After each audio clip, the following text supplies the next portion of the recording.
రాష్ట్ర హక్కులతో అవగాహన లేమితో ఆగమాగం చర్యలతో రాష్ట్ర ప్రజలతోని ఆటలాడుతున్నారు మీరు. రాష్ట్ర హక్కులను కాలరాస్తున్నారు మీరు. రాష్ట్ర ప్రయోజనాలను దెబ్బతీస్తున్నారు.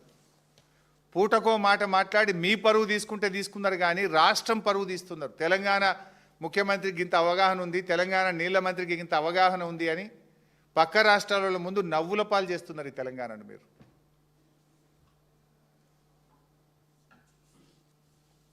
అసలు ఈరోజు బైసాబ్ ఇవాళ ఈవెన్ టుడే నాగార్జున సాగర్ కుడి కాలువ నుంచి రోజు 10,000 క్యూసెక్కులు ఆంధ్రప్రదేశ్ తీసుకుపోతుంటే చేష్టలుడికి చూస్తున్నది తెలంగాణ ప్రభుత్వం. ఈరోజు కూడా ఆపలేకపోతున్నారు మీరు. బెల్లం కొట్టిన రాళ్ళలాగా చలనం లేకుండా ఉన్నారు మీరు ఈరోజు.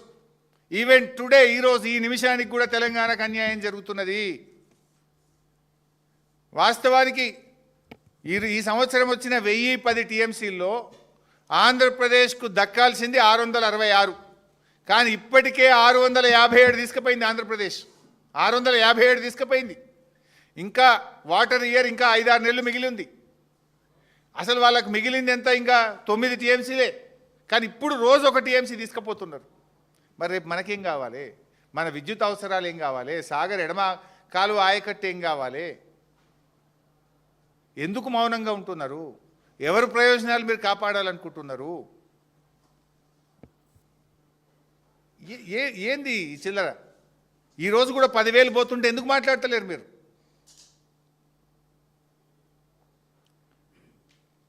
ఇంకా చాలా ఉన్నాయి, నేను మళ్ళీ డీటెయిల్గా చెప్తా. కానీ ఒకటి లాస్ట్ పాయింట్ చెప్పి ముగిస్తా. చాలా అంటే వాళ్ళకి ప్రతి ఇష్యూకు నేను I can answer with document, with evidence. నోరు మూపించగలుగుతా. ఇప్పుడు కాల్వకుర్తి నెట్టంపాడుకు బీఆర్ఎస్ అంటే పైసలు ఇవ్వలేదు, నీళ్ళే ఇవ్వలేదని నిన్న ఆయన గారు మాట్లాడారు. ఎవరు? ఉత్తమ్ గారు. This the document. ఏది నేను ఉత్తగా మాట్లాడను. కల్వకుర్తి 1984లో స్టార్ట్ అయింది. 30 సంవత్సరాలు ఎవరు పాలకులు? 84 నుంచి 2014 వరకు 30 ఏళ్ళు ఎవరు పాలకులు? ఇదే కాంగ్రెస్, ఇదే తెలుగుదేశం. రేవంత్ రెడ్డి పూర్వ పార్టీ తెలుగుదేశం, రేవంత్ రెడ్డి ప్రస్తుతం ఉన్న పార్టీ కాంగ్రెస్. మీయే కదా. 30 ఏళ్లలో కల్వకుర్తికి మీరు ఇచ్చిన ఆయకట్టు 13,000 ఎకరాలు, కేవలం 13,000. బీఆర్ఎస్ పార్టీ వచ్చిన తర్వాత 2,600 కోట్ల రూపాయలు ఖర్చు పెట్టి 3,07,000 ఎకరాలకు మేము కల్వకుర్తిలో నీళ్ళు ఇచ్చాం. నేను ఉత్తమ అంటాడు కల్వకుర్తి ఎందుకు పూర్తి చేయాలి? అడిగేటోళ్ళు లేడనుకుంటున్నావా? మా దగ్గర లెక్కలు లేవనుకుంటున్నావా? నువ్వు అబద్ధాలు ఆడితే మేమేమన్నా చేతులు కట్టుకొని చూస్తామనుకుంటున్నావా? 30 ఏళ్ళ కాంగ్రెస్ తెలుగుదేశం పాలనలో మీరిచ్చింది 13,000, మేమిచ్చింది 3,07,000 ఎకరాలు.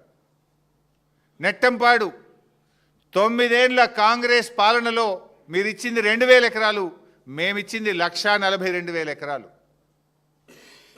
భీమా 9 ఏళ్ళ కాంగ్రెస్ పాలనలో మీరిచ్చింది 12,000 ఎకరాలు, మేమిచ్చింది 1,58,000 ఎకరాలు.